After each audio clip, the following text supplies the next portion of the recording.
Everyone, ನಮಸ್ಕಾರ. ಇವತ್ತಿನ ದಿನದ ವ್ಲಾಗನ್ನು ನಿಮ್ಮ ಜೊತೆ ಶೇರ್ ಮಾಡ್ಕೊಳ್ತಾ ಇದ್ದೀನಿ. ಮಕ್ಕಳಿಗೆ PTM ಇತ್ತು ಅಂತ ಹೇಳ್ಬಿಟ್ಟು ಮನೇಲೇ ಇದ್ರು. ಹಾಗಾಗಿ ಇವತ್ತಿನ ದಿನ ಸ್ವಲ್ಪ ಲೇಟ್ ಆಗೇನೆ ಶುರು ಆಗಿದೆ ನನಗೆ. ಹಾಗೇನೆ ವೆಯ್ಟ್ ಲಾಸ್ ಮಾಡ್ತಕ್ಕಂಥವ್ರಿಗೆ ತುಂಬಾನೇ ಹೆಲ್ಪ್ಫುಲ್ ಆಗ್ತಕ್ಕಂಥ ಕ್ಯಾಬೇಜನ್ನು ಯೂಸ್ ಮಾಡಿಕೊಂಡು ಯಾವ ರೀತಿಯಾಗಿ ನಾನು ರವೆಯನ್ನು ಯೂಸ್ ಮಾಡಿಕೊಂಡು ರೊಟ್ಟಿಯನ್ನು ಮಾಡ್ಕೊಳ್ತೀನಿ. ಹಾಗೇನೆ ಜಾಸ್ತಿ ಏನು ತರಕಾರಿಗಳು ಯೂಸ್ ಮಾಡ್ದಿರಾ ಬದನೆಕಾಯಿ ಮತ್ತೆ ಟೊಮೊಟೊ ಅಷ್ಟೇನೆ ಯೂಸ್ ಮಾಡಿಕೊಂಡು ಒಂದು ಗೊಜ್ಜನ್ನ ಮಾಡ್ಕೊಂಡಿದ್ದೆ. ಸೂಪರ್ ಆಗಿರುತ್ತೆ. ಈ ಚಳಿಗಂತೂ ಬಾಯಿ ಚಪ್ಪರ್ಸ್ಕೊಂಡು ತಿನ್ನೋ ಥರ ಇರುತ್ತೆ. ಸೊ ಅದನ್ನು ಸಹ ಇಲ್ಲಿ ನಾನು ನಿಮ್ಮ ಜೊತೆ ಶೇರ್ ಮಾಡ್ಕೊಳ್ತಾ ಇದ್ದೀನಿ. ವಿಡಿಯೋವನ್ನು ಕೊನೆ ತನಕ ನೋಡಿ. ಹಾಗೆ ಯಾರೆಲ್ಲ ಸಬ್ಸ್ಕ್ರೈಬ್ ಮಾಡ್ದಿರಾ ನೋಡ್ತಾ ಇದ್ದೀರಾ, ದಯವಿಟ್ಟು ವಿಡಿಯೋಸ್ ಇಷ್ಟ ಆಗ್ತಾ ಇದೆ ಅಂತ ಹೇಳಿದ್ರೆ ಸಬ್ಸ್ಕ್ರೈಬ್ ಮಾಡೋದನ್ನು ಮರಿಬೇಡಿ, ಹಾಗೆ ಸಪೋರ್ಟ್ ಮಾಡೋದನ್ನು ಮರಿಬೇಡಿ. ಮಾರ್ನಿಂಗ್ ಡೈಲಿ ನಂದು ಎಂದಿನಂತೆ ದಿನ ಶುರು ಆಗುತ್ತೆ.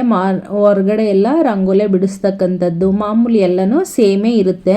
ಹೇಗೂ ಇವತ್ತು ನಿಧಾನಕ್ಕೇನೆ ಟಿಫನ್ ಎಲ್ಲ ಮಾಡ್ಬೋದು ಅನ್ನೋದು ಗೊತ್ತಿತ್ತಲ್ವಾ, ಹಾಗಾಗಿ ಮನೆಯೆಲ್ಲ ಫಸ್ಟು ಕ್ಲೀನ್ ಮಾಡ್ಕೊಳ್ಳೋಣ, ಆಮೇಲೆ ನಿಧಾನಕ್ಕೆ ಟಿಫನ್ ಮಾಡಿದ್ರೆ ಆಯಿತು ಅಂತ ಹೇಳ್ಬಿಟ್ಟು ಫಸ್ಟು ಬಂದ್ಬಿಟ್ಟು ಒಂದು ಸ್ವಲ್ಪ ಡಿಟಾಕ್ಸ್ ಡ್ರಿಂಕನ್ನು ಅಂದರೆ ಆಮ್ಲ ಕ್ಯೂಬ್ಸನ್ನು ಮಾಡ್ಕೊಂಡಿರ್ತೀನಲ್ವ, ಅದರ ಡ್ರಿಂಕ್ಸನ್ನು ಕುಡಿದಿದ್ದಾಯಿತು. ಮತ್ತು ಮಗ ಮನೆಯೆಲ್ಲ ಕ್ಲೀನ್ ಮಾಡ್ತಾ ಇದ್ದೆ ಅಲ್ವಾ, ಸೋಫಾ ಕವರ್ಸು ಬೆಡ್ಡು ಎಲ್ಲನೂ ಸಹ ಅವನು ಕ್ಲೀನ್ ಮಾಡಿಕೊಡ್ತಾನೆ ಮನೇಲಿರೋಂಥ ಟೈಮಲ್ಲಿ. ಸೊ ಅದೆಲ್ಲ ಕ್ಲೀನ್ ಮಾಡಿ ಮನೆಯೂ ಸಹ ಒರೆಸ್ಕೊಂಡಿದ್ದಾಯಿತು. ಇವಾಗ ಟಿಫನ್ಗೆ ರೆಡಿ ಮಾಡಿ ಇಟ್ಬಿಡೋಣ. ಮತ್ತು ಸ್ನಾನ ಎಲ್ಲ ನಿಧಾನಕ್ಕೆ ಮಾಡಿದ್ರಾಯಿತು. ಟಿಫನ್ ಮಾಡಿಕೊಟ್ಬಿಟ್ಟು ಅವರು 11:30 ಅಷ್ಟರಲ್ಲಿ ಕ್ಲಾಸ್ಗೆ ಹೋಗೋ ಐಡಿಯಾ ಇತ್ತು. ಹಾಗಾಗಿ ಆಮೇಲೆ ಮಾಡೋಣ ನಿಧಾನಕ್ಕೆ ಹೋಗೋ ಟೈಮಲ್ಲಿ ಅಂತ ಹೇಳ್ಬಿಟ್ಟು ಟಿಫನ್ಗೆ ಅಂತ ರೆಡಿ ಮಾಡ್ಕೊಳ್ತಾ ಇದ್ದೀನಿ. ಇಲ್ಲಿ ಮೊದಲಿಗೆ ನಾನು ಕ್ಯಾಬೇಜನ್ನೆಲ್ಲ ಫಸ್ಟು ಈ ರೀತಿ ಚಾಪರಲ್ಲಿ ಕಟ್ ಮಾಡಿಕೊಂಡ್ರೆ ನಾವು ರೊಟ್ಟಿ ಮಾಡುವಾಗ ತುಂಬ ಚೆನ್ನಾಗಿ ಬರುತ್ತೆ. ತುಂಬ ದೊಡ್ಡದಾಗೇನು ಸಿಗಲ್ಲ. ತರಕಾರಿಯನ್ನು ನಾರ್ಮಲಾಗಿ ಕಟ್ ಮಾಡ್ತೀವಲ್ಲ ಆ ರೀತಿಯಾಗಿ ಕಟ್ ಮಾಡ್ಕೊಬಿಟ್ರೆ ಸ್ವಲ್ಪ ದೊಡ್ಡದಾಗುತ್ತಲ್ಲ, ಹಾಗಾಗಿ ರೊಟ್ಟಿ ತುಂಬ ಮಂದ ಅಂತ ಅನಿಸುತ್ತೆ, ದಪ್ಪಾಗಿ ಬರುತ್ತೆ. ನಾವು ಈ ರೀತಿ ಚಾಪರನ್ನು ಯೂಸ್ ಮಾಡ್ಕೊಂಡು ಕಟ್ ಮಾಡಿಕೊಂಡ್ರೆ ಎಷ್ಟು ತೆಳುಗೆ ಬೇಕೋ ಅಷ್ಟು ತೆಳುಗೆ ಏನು ಮಾಡ್ಬೋದು ನಾವು ರೊಟ್ಟಿಯನ್ನು ಮಾಡ್ಕೊಳ್ಬೋದು. ಅದ್ರ ಜೊತೆ ಸ್ವಲ್ಪ ಶುಂಠಿ, ಹಾಗೆ ಹಸಿಮೆಣಸಿನ್ಕಾಯಿ, ಕೊತ್ತಂಬರಿ ಸೊಪ್ಪು, ಕರಿಬೇವಿನ ಸೊಪ್ಪು, ಹಾಗೆ ಪುದೀನ ಎಲೆಗಳು ಎಲ್ಲನೂ ಸಹ ಸೇರಿಸ್ಬಿಟ್ಟು ಏನು ಮಾಡ್ತಾ ಇದ್ದೀನಿ, ಚಾಪ್ ಮಾಡಿ ನಾನು ಮಿಕ್ಸ್ ಮಾಡ್ಕೊಳ್ತಾ ಇದ್ದೀನಿ. ಟೇಸ್ಟ್ ತುಂಬಾ ಚೆನ್ನಾಗಿರುತ್ತೆ ಅಂತ. ಒಂದು 1/2 ಬೌಲ್ ಅಷ್ಟು ನನಗೆ ಪೂರ್ತಿ ಕ್ಯಾಬೇಜೇ ಆಗಿದೆ. ಈ ರೀತಿಯಾಗಿ ತರಕಾರಿಗಳನ್ನ ಜಾಸ್ತಿ ಸೇರಿಸ್ಕೊಂಡು ತಿಂದರೆ ವೆಯ್ಟ್ ಲಾಸ್ಗೆ ತುಂಬಾ ಹೆಲ್ಪ್ ಆಗುತ್ತೆ. ಹಾಗೆ ಫುಡ್ ಕೂಡ ಹೆಲ್ದಿಯಾಗಿಯೇ ಇರುತ್ತೆ. ವೆಯ್ಟ್ ಲಾಸ್ ಮಾಡಬೇಕಂತೇನಿಲ್ಲ, ಜಸ್ಟ್ ಮೇಂಟೈನ್ ಮಾಡಬೇಕು ಅಂತ ಹೇಳಿದ್ರು ಸಹ ಈ ರೀತಿಯಾಗಿ ತಿನ್ಬೋದು. ವಾರಕ್ಕೆ ಒಂದು ಟೈಮ್ ಏನಾದ್ರೂ ನಾವು ಬೇರೆ ಥರದ ಫುಡ್ಗಳು ಮಾಡಿಕೊಂಡ್ರೆ, ಈ ರೀತಿ ಈಗ ತರಕಾರಿಗಳನ್ನೆಲ್ಲ ಬೇರೆ ಮಾಡಿಕೊಟ್ರೆ ಮಕ್ಕಳು ತಿನ್ನಲ್ಲ ಅಲ್ಲ. ಸೊ ಹಾಗಾಗಿ ಏನು ಮಾಡೋದು, ಅದ್ರ ಜೊತೆನೇ ಸೇರಿಸ್ಬಿಟ್ರೆ ರುಚಿನೂ ಸಹ ತುಂಬ ಚೆನ್ನಾಗಿರುತ್ತೆ. ನಾನಿವಾಗ ಇದ್ರ ಜೊತೆ ಒಂದು 4-5 ಟೇಬಲ್ ಸ್ಪೂನ್ ಅಷ್ಟು ಕಡಲೆ ಹಿಟ್ಟನ್ನು ಸೇರಿಸ್ಕೊಂಡಿದ್ದೀನಿ. ಹಾಗೆಯೇ ಅಕ್ಕಿ ಹಿಟ್ಟನ್ನು ಸೇರಿಸ್ಕೊಂಡಿದ್ದೀನಿ. ರವಾವನ್ನು ಜಾಸ್ತಿ ತಗೊಂಡಿದ್ದೀನಿ, ಚಿರೋಟಿ ರವೆ ಬರುತ್ತಲ್ವ ಅದನ್ನು ತಗೊಂಡಿದ್ದೀನಿ. ನಾವು ಫಸ್ಟು ನೀರನ್ನು ಏನು ಸೇರಿಸ್ತೀರಾ ಕಲಿಸ್ಕೋಬೇಕು, ಉಪ್ಪನ್ನು ಸೇರಿಸ್ಬಿಟ್ಟು ಆಮೇಲೆ ಎಷ್ಟು ನೀರು ಬೇಕಾಗುತ್ತೋ ನಮಗೆ ಅಳತೆಗೆ ಅಷ್ಟನ್ನು ನೋಡಿಕೊಂಡು ಹಾಕೋಬೇಕು. ಫಸ್ಟೇ ಹಾಕ್ಬಿಟ್ರೆ ಜಾಸ್ತಿ ನೀರು ಬಿಟ್ಕೊಂಡಂಗೆಲ್ಲ ಆಗಿಬಿಡುತ್ತೆ. ಹಾಗಾಗಿ ನೋಡಿ ಸ್ವಲ್ಪನೇ ಮಿಕ್ಸ್ ಮಾಡ್ಕೋಬೇಕಾಗುತ್ತೆ. ನಾನು ಸ್ವಲ್ಪ ಎಷ್ಟು ಬೇಕಾಗುತ್ತೋ ಅಷ್ಟನ್ನು ನೀರನ್ನು ಸೇರಿಸ್ಕೊಳ್ತಾ ಇದ್ದೀನಿ. ಮತ್ತು ಇನ್ನು ಸ್ವಲ್ಪ ಗೋಧಿ ಹಿಟ್ಟು ಮತ್ತು ರವೆ ಬೇಕಂತ ಅನಿಸ್ತು, ಹಾಗಾಗಿ ಅದನ್ನು ಸಹ ಮಿಕ್ಸ್ ಮಾಡ್ಕೊಳ್ತಾ ಇದ್ದೀನಿ. ಗೋಧಿ ಹಿಟ್ಟು ಬೇಕಂದರೆ ಸೇರಿಸ್ಕೋಬೋದು, ಇಲ್ಲ ಅಂದರೆ ಇಲ್ಲ. ನಾನು ಒಂಚೂರು ಇರಲಿ ಅಂತ ಹೇಳ್ಬಿಟ್ಟು ಸೇರಿಸ್ಕೊಂಡಿದ್ದೀನಿ. ಯಾಕಂದರೆ ಅಕ್ಕಿ ಹಿಟ್ಟು ಮತ್ತು ಕಡಲೆ ಹಿಟ್ಟು ಎಲ್ಲ ಕ್ರಿಸ್ಪಿನೇ ಕೊಡ್ತಾ ಇರುತ್ತಲ್ವ. ಮತ್ತು ರವೆನೂ ಹಾಗೆಯೇ ಇನ್ ಕೇಸ್ ಸರಿಯಾಗಿ ಬೈಂಡಿಂಗ್ ಆಗಿಲ್ಲ ಅಂತ ಹೇಳಿದ್ರೆ ಆ ರೊಟ್ಟಿ ಬಿಟ್ಕೊಳ್ತಾ ಇರುತ್ತೆ, ಸರಿಯಾಗಿ ಹೊಂದ್ಕೊಳ್ಳೋದಿಲ್ಲ, ಬೈಂಡಿಂಗ್ ಸರಿಯಾಗಿ ಆಗಿಲ್ಲ ಅಂತ ಹೇಳಿದ್ರೆ. ಹಾಗಾಗಿ ಸ್ವಲ್ಪ ಗೋಧಿ ಹಿಟ್ಟು ಇರಲಿ ಅಂತ ಹೇಳ್ಬಿಟ್ಟು ಸೇರಿಸ್ಕೊಂಡಿದ್ದೀನಿ. ಬೇಕಂತ ಹೇಳಿದ್ರೆ ಮೈದಾ ಹಿಟ್ಟನ್ನು ಸಹ ಸೇರಿಸ್ಕೋಬೋದು, ಏನು ಬೇಕಂತ ಅನಿಸುತ್ತೋ ಅದನ್ನು ಸೇರಿಸ್ಕೋಬೋದು. ಮತ್ತು ರವೆಯನ್ನು ನಾನು ಅದಕ್ಕೆ ಕಲಿಸ್ಕೊಂಡಿದ್ದೀನಿ. ಇದು ಒಂದು ಸ್ವಲ್ಪ ಹೊತ್ತು ಇಟ್ಟಾದ್ಮೇಲೆ ರವೆ ಎಲ್ಲ ಹರಳುತ್ತಲ್ವ, ಆವಾಗ ಗಟ್ಟಿ ಆಗುತ್ತೆ. ಬೇಕಂದರೆ ಆಮೇಲೆ ಇನ್ನು ಸ್ವಲ್ಪ ನೀರಾಗಿ ಅಡ್ಜಸ್ಟ್ ಮಾಡ್ಕೋಬೋದು. ನಾನು ಕೈಯಲ್ಲೇ ಬಳಿಯೋದ್ರಿಂದ ಅದಕ್ಕೆ ಕಲಿಸ್ಕೊಂಡಿದ್ದೀನಿ. ಕೆಲವ್ರಿಗೆ ಆ ರೀತಿ ಡೈರೆಕ್ಟ್ ತವ ಮೇಲೆ ಸುಡುತ್ತೆ, ಮಾಡೋಕ್ಕೆ ಗೊತ್ತಾಗಲ್ಲ ಅಂತ ಹೇಳಿದ್ರೆ ನಿಮಗೆ ಯಾವ ಅದಕ್ಕೆ ಬೇಕಂತ ಅನಿಸುತ್ತೋ ಆ ರೀತಿಯಾಗಿ ಮಾಡ್ಕೋಬೋದು. ಇದನ್ನು ಇವಾಗ ಮುಚ್ಚಿ ಇಟ್ಬಿಡ್ತೀನಿ ಒಂದು ಸ್ವಲ್ಪ ಹೊತ್ತು. ಇವಾಗ ತರಕಾರಿಗಳನ್ನು ಸಹ ಕಟ್ ಮಾಡ್ಕೊಂಡು ರೆಡಿ ಮಾಡ್ಕೊಂಡಿದ್ದೀನಿ. ಟೇಸ್ಟ್ ಅಂತೂ ತುಂಬಾ ಚೆನ್ನಾಗಿರುತ್ತೆ ಇದರದ್ದು.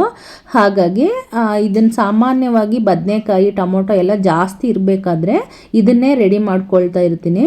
ಇಲ್ಲಾಂದರೆ ಎಣ್ಗಾಯನ್ನು ಮಾಡ್ಕೊಳ್ತಾ ಇರ್ತೀನಿ. ಅದರಲ್ಲಿ ಇದಂತೂ ಉಪ್ಪು ಹುಳಿ ಖಾರ ಎಲ್ಲನೂ ಮಿಕ್ಸ್ ಆಗಿರುತ್ತಲ್ವ, ಅದು ಚಳಿ ಟೈಮ್ಗಂತೂ ತುಂಬ ಚೆನ್ನಾಗಂತ ಅನಿಸ್ತಾ ಇರುತ್ತೆ.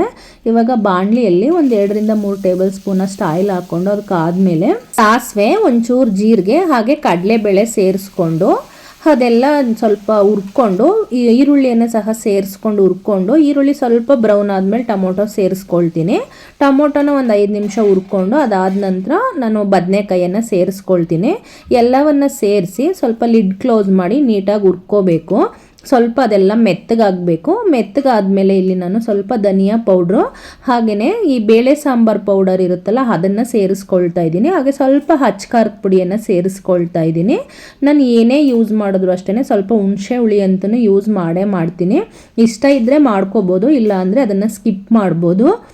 ಇವಾಗ ಅದೆಲ್ಲ ಚೆನ್ನಾಗಿ ಕುದಿಬೇಕಲ್ವ, ಸ್ವಲ್ಪ ನೀರಿನ ಅಂಶ ಬೇಕೇ ಇರುತ್ತೆ. ಸ್ವಲ್ಪ ನೀರನ್ನು ಸೇರಿಸ್ಬಿಟ್ಟು ರುಚಿಗೆ ತಕ್ಕಷ್ಟು ಉಪ್ಪನ್ನು ಸೇರಿಸ್ಕೊಳ್ತಾ ಇದ್ದೀನಿ. ಇವಾಗ ಅದೆಲ್ಲನೂ ನೀಟಾಗಿ ಮಿಕ್ಸ್ ಮಾಡಿಕೊಂಡು ಲಿಡ್ಡನ್ನು ಕ್ಲೋಸ್ ಮಾಡಿ ಇದನ್ನು ಕುದಿಯಕ್ಕೆ ಬಿಟ್ಟರೆ ಇದು ರೆಡಿ ಆಗುತ್ತೆ. ಇದು ರೆಡಿ ಆಗೋ ಅಷ್ಟರಲ್ಲಿ ಹೇಗೂ ತಲೆಗೆ ಸ್ನಾನ ಮಾಡಿಸ್ತಾ ಇದ್ದೆ ಅಲ್ವಾ ಮಕ್ಕಳಿಗೆ, ಹಾಗಾಗಿ ಆಯಿಲನ್ನು ಯಾವಾಗಲೂ ಸಹ ಹಚ್ಕೊಡೋದಕ್ಕೆ ಆಗೋದಿಲ್ಲ. ಹಾಗಾಗಿ ಎಲ್ಲರೂ ಸಹ ಆಯಿಲ್ ಹಚ್ಕೊಳ್ಳೋಣ ಅಂತ ಹೇಳ್ಬಿಟ್ಟು ಆಯಿಲ್ ಹಚ್ಕೊಳ್ತಾ ಇದ್ವಿ. ಸ್ಕೂಲ್ಗೆಲ್ಲ ಹೋಗೋ ಟೈಮಲ್ಲಿ ಆಯಿಲೆಲ್ಲ ಹಾಕೋಕ್ಕಾಗಲ್ಲ. ಸೊ ಈ ಥರ ಮನೇಲಿರುವಾಗ ಸ್ವಲ್ಪ ಆಯಿಲೆಲ್ಲ ಮಸಾಜ್ ಮಾಡಿಬಿಟ್ಟು 1 ಅವರ್ ಬಿಟ್ಟು ಸ್ವಲ್ಪ ಲೇಟಾಗಿ ಸ್ನಾನ ಮಾಡಿಸ್ತೀನಿ. ಹಾಗಾಗಿ ಟಿಫನ್ ತಿನ್ನುವ ಅಷ್ಟರಲ್ಲಿ ಅದೆಲ್ಲ ರೆಡಿ ಆಗುವ ಅಷ್ಟರಲ್ಲಿ ಸ್ವಲ್ಪ ಆಯಿಲ್ ಮಸಾಜ್ ಕೂಡ ಮಾಡಿಕೊಟ್ಬಿಡೋಣ ಅಂತ ಹೇಳ್ಬಿಟ್ಟು ಮಾಡಿಕೊಡ್ತಾ ಇದ್ದೀನಿ. ಅಷ್ಟರಲ್ಲಿ ಇದು ಸಹ ರೆಡಿ ಆಗಿತ್ತು. ಮತ್ತು ಗೊಜ್ಜನ್ನು ಬಿಟ್ಟು ಹಾಗೆಯೇ ಲಿಡ್ ಕ್ಲೋಸ್ ಮಾಡಿ ಬಿಡೋ ಹಾಗಿಲ್ಲ, ಸ್ವಲ್ಪ ಹಾಗೆಯೇ ಚೆಕ್ ಮಾಡ್ಕೊಳ್ತಾ ಇರಬೇಕು, ಇಲ್ಲಾಂದರೆ ತಳ ಹಿಡಿದ್ಬಿಡುತ್ತೆ. ಇದೆಲ್ಲ ಚೆನ್ನಾಗಿ ಕುದ್ದು ಆಲ್ಮೋಸ್ಟ್ ಗಟ್ಟಿಯಾಗಿತ್ತು. ಇವಾಗ ಸೈಡ್ಗೆ ಅದನ್ನು ಹಾಕ್ಬಿಟ್ಟು ರೊಟ್ಟಿ ಹಾಕೋಣ ಅಂತ ಹೇಳ್ಬಿಟ್ಟು ತವ ಸಹ ಇಟ್ಕೊಳ್ತಾ ಇದ್ದೀನಿ. ಅದು ಸ್ವಲ್ಪ ಬಿಸಿ ಆಗಲಿ, ಆಯಿಲ್ ಕೂಡ ಸ್ಪ್ರೇ ಮಾಡಿದ್ದೀನಿ. ಇವಾಗ ರೊಟ್ಟಿ ಹಿಟ್ಟು ಕೂಡ ರೆಡಿ ಆಗಿದೆ. ಕೈಗೆ ನೀರು ಅಂಟಿಸ್ಕೊಳ್ಳೋಕ್ಕೆ ಅಂತ ಹೇಳ್ಬಿಟ್ಟು ಒಂದು ಪಾತ್ರೆಯಲ್ಲಿ ನೀರು ಸಹ ಇಟ್ಕೊಂಡಿದ್ದೀನಿ. ತುಂಬ ಚೆನ್ನಾಗಿ ಸ್ಮೂತಾಗಿ ಹಿಟ್ಟು ರೆಡಿಯಾಗಿದೆ. ಸ್ವಲ್ಪ ಹೊತ್ತು ಬಿಟ್ಟಿದ್ವಲ್ವ, ಹಾಗಾಗಿ ಇವಾಗ ನಾನು ರೊಟ್ಟಿ ಹಾಕೋದಕ್ಕೆ ಮೊದಲೇ ಕೈಗೆ ಒಂದು ಸ್ವಲ್ಪ ನೀರು ಮಾಡ್ಕೋಬೇಕು. ಮತ್ತು ಎಷ್ಟು ಬೇಕೋ ಅಷ್ಟು ರೊಟ್ಟಿ ಹಿಟ್ಟನ್ನು ತಗೊಂಡು ಈ ರೀತಿಯಾಗಿ ಅದನ್ನು ಸ್ಪ್ರೆಡ್ ಮಾಡ್ತಾ ಹೋದರೆ ಆಯಿತು. ಯಾವಾಗ ಕೈಗೆ ರೊಟ್ಟಿ ಹಿಟ್ಟು ಅಂಟುತ್ತೆ ಅಂತ ಅನಿಸುತ್ತೋ ಆವಾಗ ಸ್ವಲ್ಪ ನೀರನ್ನು ನಾವು ಕೈಗೆ ಅಂಟಿಸ್ಕೊಳ್ತಾ ಇರಬೇಕು. ಆ ರೀತಿಯಾಗಿ ಮಾಡಿಕೊಂಡ್ರೆ ರೊಟ್ಟಿ ಅಷ್ಟೊಂದು ಅಂಟೋದಿಲ್ಲ. ಮತ್ತು ಎಷ್ಟು ತೆಳುವಾಗಿ ಬೇಕೋ ಅಷ್ಟು ತೆಳುವಾಗಿ ನಾವು ಮಾಡ್ಕೋಬೋದು. ನಾನು ಜಸ್ಟ್ ಕ್ಯಾಬೇಜ್ ಅಷ್ಟೇ ಇದ್ರ ಜೊತೆ ಯೂಸ್ ಮಾಡ್ಕೊಂಡಿದ್ದೀನಿ. ಬೇಕಂತ ಹೇಳಿದ್ರೆ ಬೇರೆ ಯಾವುದೇ ತರಕಾರಿಗಳನ್ನು ಸಹ ಸೇರಿಸ್ಕೋಬೋದು. ಚಾಪರ್ ಸಹಾಯದಿಂದ ಯೂಸ್ ಮಾಡಿಕೊಂಡ್ರೆ ನಾವು ತರಕಾರಿಗಳನ್ನ ಕಟ್ ಮಾಡಿಕೊಂಡ್ರೆ ಈ ರೀತಿ ಎಷ್ಟು ತೆಳ್ಳಗೆ ಬೇಕಂತ ಅನಿಸುತ್ತೋ ಅಷ್ಟು ತೆಳ್ಳಗೆ ಮಾಡ್ಕೋಬೋದು. ಮತ್ತು ಇದು ರೊಟ್ಟಿ ಹಾಗೆ ಮಾಡ್ತಾ ಇರುವಾಗೇ ತುಂಬ ಚೆನ್ನಾಗಿ ಸ್ಮೆಲ್ ಬರ್ತಾ ಇರುತ್ತೆ. ಮಕ್ಕಳು ತುಂಬ ಇಷ್ಟಪಟ್ಟು ತಿಂತಾರೆ. ಗೋಬಿ ಸ್ಮೆಲ್ ಬರ್ತಾ ಇರುತ್ತೆ. ಹಾಗಾಗಿ ತುಂಬ ಚೆನ್ನಾಗಿ ಕ್ರಿಸ್ಪಿಯಾಗೆಲ್ಲ ಬೇಯುತ್ತಲ್ವ, ಹಾಗಾಗಿ ತುಂಬ ಇಷ್ಟಪಟ್ಟು ತಿಂತಾರೆ. ಇವಾಗ ಲಂಚ್ ಬಾಕ್ಸ್ಗೆಲ್ಲನೂ ಸಹ ಹಾಕ್ಬೋದು, ಏನೂ ತೊಂದರೆ ಇಲ್ಲ. ಬಟ್ ಮಕ್ಳಿಗೆ ಮಧ್ಯಾಹ್ನ ಟೈಮಲ್ಲಿ ಇದನ್ನು ತಿನ್ನೋದಕ್ಕೆ ಆಗೋದಿಲ್ಲ ಅಂತ ಹೇಳಿದ್ರೆ ನೈಟ್ ಟೈಮು ಬೇಕಾದರೆ ನಾವು ಡಿನ್ನರ್ ಟೈಮಲ್ಲೂ ಸಹ ಇದನ್ನು ಮಾಡ್ಕೋಬೋದು.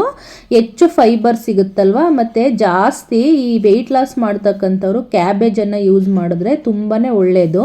ಹಾಗಾಗಿ ಏನು ಮಾಡ್ತೀನಿ, ನಾನು ಪೂರ್ತಿ ಒಂದು ಕ್ಯಾಬೇಜನ್ನು ಯೂಸ್ ಮಾಡಿಕೊಂಡು ಈ ರೀತಿಯಾಗಿ ಮಾಡ್ತೀನಿ. ಕ್ಯಾಬೇಜ್ನ ಎಷ್ಟೋ ಜನ ತಿನ್ನೋದಕ್ಕೆ ಇಷ್ಟಪಡಲ್ಲ, ಆದರೆ ಈ ರೀತಿಯಾಗಿ ಮಾಡಿಕೊಟ್ರೆ ರವೆಯನ್ನು ಸೇರಿಸಿರ್ತೀವಲ್ಲ ಜಾಸ್ತಿ, ಹಾಗೆ ಬೇರೆ ಬೇರೆ ಹಿಟ್ಟುಗಳನ್ನೆಲ್ಲ ಸೇರಿಸಿರ್ತೀವಲ್ಲ ತುಂಬಾ ಕ್ರಿಸ್ಪಿಯಾಗಿ ಬರುತ್ತೆ. ಈ ರೀತಿ ಎರಡೂ ಕಡೆ ನಾವೇನು ಮಾಡಬೇಕು, ಸ್ವಲ್ಪ ಗರಿಯಾಗಿ ನೀಟಾಗಿ ಬೇಯಿಸ್ಕೋಬೇಕು. ಈ ಥರ ಬೇಯಿಸ್ಕೊಂಡ್ರೆ ತಿನ್ನೋದಕ್ಕೆ ತುಂಬಾ ಚೆನ್ನಾಗಿರುತ್ತೆ. ಹಾಗೆಯೇ ತುಂಬ ಕ್ರಿಸ್ಪಿಯಾಗಿ ಕೂಡ ಬರುತ್ತೆ. ತರಕಾರಿಗಳನ್ನು ತಿಂದಿಲ್ಲದೆ ಇರ್ತಕ್ಕಂಥ ಮಕ್ಕಳು ಇರ್ತಾರಲ್ವ, ಯಾವುದೇ ತರಕಾರಿ ಕೊಟ್ಟರು ತಿನ್ನಲ್ಲ ಅಂತ ಹೇಳ್ತಾರಲ್ವ, ಅವ್ರಿಗೆ ಈ ರೀತಿ ರೊಟ್ಟಿ ಒಳಗಡೆನೆ ಸೇರಿಸ್ಬಿಟ್ಟು ಕೊಟ್ಬಿಟ್ರೆ ತುಂಬ ಖುಷಿಯಾಗೂ ಸಹ ತಿಂತಾರೆ. ಮತ್ತು ತರಕಾರಿ ಎಲ್ಲ ಸೈಡ್ಗೆ ಹಾಕ್ತಕ್ಕಂಥದ್ದು ಇರಲ್ಲ. ಗೊಜ್ಜು ಸಹ ಚೆನ್ನಾಗಿ ರೆಡಿಯಾಗಿತ್ತು. ಮಕ್ಕಳಿಗೆ ಇಬ್ಬರಿಗೂ ಸಹ ಕೊಟ್ಟೆ. ನೋಡಿ ಅವ್ನಿಗೆ ಎಷ್ಟೊಂದು ಖುಷಿ ಆಯ್ತು ಅಂತೇಳಿ. ಚೆನ್ನಾಗಿರುತ್ತೆ ತಿನ್ನೋದಕ್ಕೆ, ಇಷ್ಟಪಟ್ಟು ಖುಷಿಯಾಗಿ ತಿಂತಾರೆ. ಯಾವುದೇ ತರಕಾರಿ ಎಲ್ಲ ಸೈಡಿಗೆ ತೆಗಿಯಲ್ಲ. ಮತ್ತು ಈ ಬದನೆಕಾಯಿ ಟೊಮೊಟೊ ಗೊಜ್ಜು ಅಷ್ಟೇ, ಉಪ್ಪು ಹುಳಿ ಖಾರ ಎಲ್ಲ ಚೆನ್ನಾಗಿರುತ್ತಲ್ಲ, ರುಚಿಯಾಗಿರುತ್ತೆ ಬಾಯಿಗೆ. ಹಾಗಾಗಿ ಇಷ್ಟಪಟ್ಟು ತಿಂತಾರೆ. ಅವ್ರಿಗೂ ಸಹ ರೆಡಿ ಮಾಡಿ ಕೊಟ್ಬಿಟ್ಟು ಸಂತೋಷ್ ಅವ್ರು ಬರೋದು ಲೇಟ್ ಆಗ್ತಾಯಿತ್ತು. ಟಿಫನ್ಗೆ ಯಾವಾಗಲೂ ಸ್ವಲ್ಪ ಲೇಟೇ ಬರೋದು ಅವರು.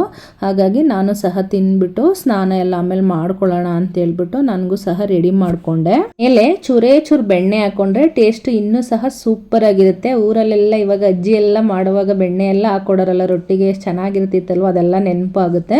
ಸ್ನಾನ ಎಲ್ಲ ಮುಗಿಸ್ಕೊಂಡಿದ್ದಾಯಿತು.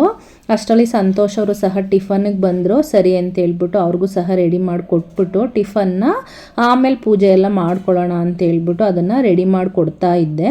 ದೇವ್ರ ಮನೆ ಕ್ಲೀನ್ ಮಾಡಬೇಕಿತ್ತು. ಮಕ್ಕಳೆಲ್ಲ ಸ್ನಾನ ಮಾಡ್ತಾ ಇದ್ರು. ದೊಡ್ಡವನು ನಾನೇ ಪೂಜೆ ಮಾಡ್ತೀನಿ ಇವತ್ತು ಅಂತ ಹೇಳ್ದ. ಸರಿ ಅವನಿಗೆ ರೆಡಿ ಮಾಡಿಕೊಡೋಣ ಅಂತೇಳಿ ಇವ್ರಿಗೆ ಟಿಫನ್ ರೆಡಿ ಮಾಡಿಕೊಟ್ಬಿಟ್ಟು ಆಮೇಲೆ ದೇವ್ರ ಮನೆ ರೆಡಿ ಮಾಡೋಣ ಅಂತ ಹೇಳ್ಬಿಟ್ಟು ಹೋದೆ. ಅದು ಸ್ವಲ್ಪ ಕ್ಲೀನ್ ಮಾಡ್ಕೋಬೇಕಿತ್ತು. ಹಾಗಾಗಿ ದೇವ್ರಿಗೆ ಹೂವೆಲ್ಲ ಮುಡಿಸ್ಬಿಟ್ಟು ಜಸ್ಟ್ ಕರ್ಪೂರ ಹಚ್ಚೋದು, ಗಂಧದ ಕಡ್ಡಿ ಹಚ್ಚೋದು, ದೀಪ ಹಚ್ಚೋದು ಇದಿಷ್ಟು ಮಾಡ್ತಾನೆ. ಬಟ್ ಎಲ್ಲ ಕ್ಲೀನ್ ಮಾಡ್ಕೊಳ್ಳೋದೆಲ್ಲ ಅಷ್ಟಾಗಿ ಏನು ಗೊತ್ತಾಗೋದಿಲ್ಲ ಅವನಿಗೆ. ಹಾಗಾಗಿ ಹೇಗೂ ಪೂಜೆ ಮಾಡ್ತೀನಿ ಅಂತ ಹೇಳಿದ್ನಲ್ವ, ನಾವು ಇರುವಾಗ ಸ್ವಲ್ಪ ಅಭ್ಯಾಸ ಮಾಡಿಸ್ಕೊಟ್ರೆ ಆಯಿತು ಅಂತ ಹೇಳ್ಬಿಟ್ಟು ಎಲ್ಲನೂ ಸಹ ನಾನು ದೇವ್ರ ಮನೆಯನ್ನೆಲ್ಲ ಕ್ಲೀನ್ ಮಾಡಿಕೊಟ್ಟೆ. ಅವ್ನಿಗೆ ಹೇಗೆ ಬರುತ್ತೆ, ನಾವು ಜೊತೇಲಿ ಇರ್ತೀವಲ್ವ, ಮತ್ತು ದೀಪಕ್ಕೆ ಎಣ್ಣೆ ಹಾಕುವಾಗೆಲ್ಲ ಸ್ವಲ್ಪ ಜಾಸ್ತಿ ಹಾಕ್ಬಿಡ್ತಾನೆ ಇರಬೇಕು. ರೆಡಿ ಮಾಡ್ತಿದ್ದೆ ಅಷ್ಟರಲ್ಲಿ ಕರೆಂಟ್ ಸಹ ಹೊರಟೋಯ್ತು. ಸರಿ ಏನು ಮಾಡೋಕ್ಕಾಗಲ್ಲ, ದೀಪ ಹಚ್ಬಿಡೋಣ ಅಂತ ಹೇಳ್ಬಿಟ್ಟು ಹೇಗೂ ಟೈಮ್ ಆಗಿತ್ತು. ಅವರು ಕ್ಲಾಸ್ಗಳಿಗೆ ಹೋಗಬೇಕಿತ್ತು, ಜಸ್ಟ್ ಅಟೆಂಡ್ ಮಾಡಿ ಬರಬೇಕಿತ್ತು ಅವ್ರ ಅಪ್ಪನ ಜೊತೆ. ಹಾಗಾಗಿ ನಾನು ಮತ್ತು ಹೊಸ್ಲಿಗೆಲ್ಲ ಪೂಜೆ ಮಾಡೋದೆಲ್ಲ ಸಹ ಅವನಿಗೆ ಗೊತ್ತಾಗೋದಿಲ್ಲ ಸರಿಯಾಗಿ. ಜೊತೇಲಿ ಇದ್ಕೊಂಡು ಖುಷಿಯಾಗಿ ಕೇಳ್ತಾನಲ್ವ, ನಾನು ಪೂಜೆ ಮಾಡ್ತೀನಿ ನನಗೂ ಹೇಳ್ಕೊಡಿ ಅಂತೆಲ್ಲ ಕೇಳ್ತಾನಲ್ವ. ಹಾಗಾಗಿ ಏನು ಮಾಡ್ತೀನಿ, ಜೊತೇಲಿ ಇದ್ಕೊಂಡು ಹೇಳ್ಕೊಡ್ತೀನಿ. ದೀಪಕ್ಕೆ ಜಾಸ್ತಿ ಎಲ್ಲ ಎಣ್ಣೆ ಹಾಕಬಾರ್ದು, ಈ ಥರ ಹಚ್ಚಬೇಕು ಅಂತೆಲ್ಲ ಹೇಳ್ಕೊಡ್ತೀನಿ. ಸಮ್ಟೈಮ್ಸ್ ಈಗ ಮ್ಯಾಚ್ ಬಾಕ್ಸ್ ಯೂಸ್ ಮಾಡೋದು ಸಹ ಗೊತ್ತಾಗೋದಿಲ್ಲ, ಅವಾಗೆಲ್ಲ ಸ್ವಲ್ಪ ಹೇಳ್ಕೊಡ್ತೀನಿ. ಇನ್ ಕೇಸ್ ನಾವೇನಾದ್ರು ಇಲ್ದಿರಬೇಕಾದ್ರೆ ಮೇಂಟೈನ್ ಮಾಡ್ತಾರೆ, ನಾವು ಇರುವಾಗಲೇ ಎಲ್ಲನೂ ಸ್ವಲ್ಪ ಕಲಿಸಿದ್ರೆ. ಇಲ್ಲ ಅಂತ ಹೇಳಿದ್ರೆ ಏನು ಮಾಡಬೇಕಂತಾನೆ ಗೊತ್ತಾಗಲ್ಲ. ಬಟ್ ಇಂಟ್ರೆಸ್ಟಾಗಿ ಕೇಳ್ತಾನಲ್ವ ನಾನು ಮಾಡ್ತೀನಿ ಅಂತೇಳಿ. ಸೊ ಹಾಗಾಗಿ ಏನು ಮಾಡ್ತೀನಿ, ಜೊತೇಲಿ ಇದ್ಕೊಂಡು ಸ್ವಲ್ಪ ಹೇಳ್ಕೊಡ್ತೀನಿ. ಇದೆಲ್ಲ ನೋಡ್ತಾ ಇರ್ತಾನಲ್ವ, ತುಂಬ ಖುಷಿಯಾಗಿ ಮಾಡ್ತಾನೆ ಇಷ್ಟಪಟ್ಟು. ಮತ್ತು ದೊಡ್ಡವನು ಎಷ್ಟು ಖುಷಿಯಾಗಿ ಮಾಡ್ತಾನೋ ಚಿಕ್ಕವನು ಅಷ್ಟೇ ಖುಷಿಯಾಗಿ ಕಲಿತಾ ಹೋಗ್ತಾನೆ, ನಾನು ಕಲಿತೀನಿ ಅಂತ ಹೇಳಿ. ಹಾಗಾಗಿ ಏನು ಮಾಡ್ತೀನಿ, ಅವ್ರೇನಾದರೂ ಇಷ್ಟಪಟ್ಟು ಮಾಡ್ತೀನಿ ಅಂತ ಕೇಳಿದ್ರೆ ನಾನು ಜೊತೇಲಿ ಇದ್ಕೊಂಡು ಮಾಡಿಸ್ತೀನಿ, ಒಬ್ಬೊಬ್ಬರನ್ನೇ ಬಿಡೋದಿಲ್ಲ. ಸ್ವಲ್ಪ ಅಭ್ಯಾಸ ಆಗಿಬಿಟ್ರೆ ನಾನೇನಾದರೂ ಊರಿಗೆ ಹೋಗಿದ್ದೀನಿ ಅಂತ ಹೇಳಿದ್ರೆ ಬರುವಷ್ಟರಲ್ಲಿ ದೇವ್ರ ಮನೆ ಎಲ್ಲ ಕ್ಲೀನ್ ಮಾಡ್ಕೊಳ್ಳೋದಕ್ಕೆಲ್ಲ ಬರೋದಿಲ್ಲ. ಬಟ್ ಪೂಜೆ ಎಲ್ಲ ಮಾಡಿರ್ತಾನೆ. ವಾರ ಇರುತ್ತೆ, ಇವಾಗ ದೀಪ ಹಚ್ಚಬೇಕು, ದೇವ್ರಿಗೆ ಹೂ ಮುಡಿಸ್ಬೇಕಂತೇಳಿ. ನನಗೂ ಏನಾದರೂ ಪ್ರಾಬ್ಲಮ್ ಆಯಿತು, ಪೂಜೆ ಮಾಡೋಕೆ ಆಗ್ತಾ ಇಲ್ಲ ಅಂತ ಹೇಳಿದ್ರೆ, ಮಂತ್ಲಿ ಏನಾದರೂ ಪೀರಿಯಡ್ಸ್ ಟೈಮ್ ಎಲ್ಲ ಇದ್ದರೆ, ಯಾರಾದರೂ ಇವಾಗ ಸಂತೋಷ್ ಅವ್ರು ಬೇಗನೆ ಹೋಗಿರ್ತಾರಲ್ವ, ಇವಾಗೆಲ್ಲ ಕಲಿಸಿದ್ರೆ ಮಾಡ್ತಾರೆ. ಅವರು ಮೀಟಿಂಗ್ ಮುಗಿಸ್ಕೊಂಡು ಬರುವಷ್ಟರಲ್ಲಿ ಮಧ್ಯಾಹ್ನ ಅಡುಗೆಗೂ ಸಹ ರೆಡಿ ಮಾಡಿದೆ. ಹಾಗೆಯೇ ನಾನೊಂದು ಮಾರ್ನಿಂಗ್ ಓಟ್ಸ್ ತೊಗೊಂಡಿರ್ತೀನಿ ಅಥವಾ ಮಧ್ಯಾಹ್ನ ತೊಗೊಂಡಿರ್ತೀನಿ. ಇಲ್ಲ ಅಂತ ಹೇಳಿದ್ರೆ ಸಂಜೆಗಾದರೂ ತೊಗೊಂಡಿರ್ತೀನಿ, ಯಾವುದಾದ್ರೂ ಒಂದು ಹೊತ್ತಿಗೆ. ಅಥವಾ ಬೌಲ್ ಆದರೂ ಮಾಡ್ಕೊಂಡಿರ್ತೀನಿ, ಇಲ್ಲಾಂದರೆ ಸ್ಮೂತಿ ಆದರೂ ಮಾಡ್ಕೊಂಡಿರ್ತೀನಿ. ಯಾವ ಥರ ಬೇಕಂತ ಅನಿಸುತ್ತೋ ಆ ರೀತಿಯಾಗಿ ಏನು ಮಾಡ್ತೀನಿ, ಯೂಸ್ ಮಾಡ್ಕೊಳ್ತೀನಿ.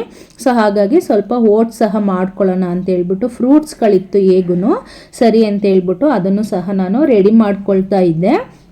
ಮೀಟಿಂಗ್ಗೆ ಸಮ್ಟೈಮ್ಸ್ ಎಲ್ಲರೂ ಸಹ ಹೋಗಿರ್ತೀವಿ, ಸಮ್ಟೈಮ್ಸ್ ಯಾರೂ ಹೋಗಿರೋದಿಲ್ಲ. ಸಂತೋಷ್ ಅವ್ರು ಮಾತ್ರನೇ ಹೋಗ್ತಾರೆ ಮಕ್ಕಳ ಜೊತೆ, ಜಸ್ಟ್ ಚೆಕ್ ಮಾಡ್ಕೊಂಡು ಬರೋದಲ್ವ ಅಂತ ಹೇಳ್ಬಿಟ್ಟು.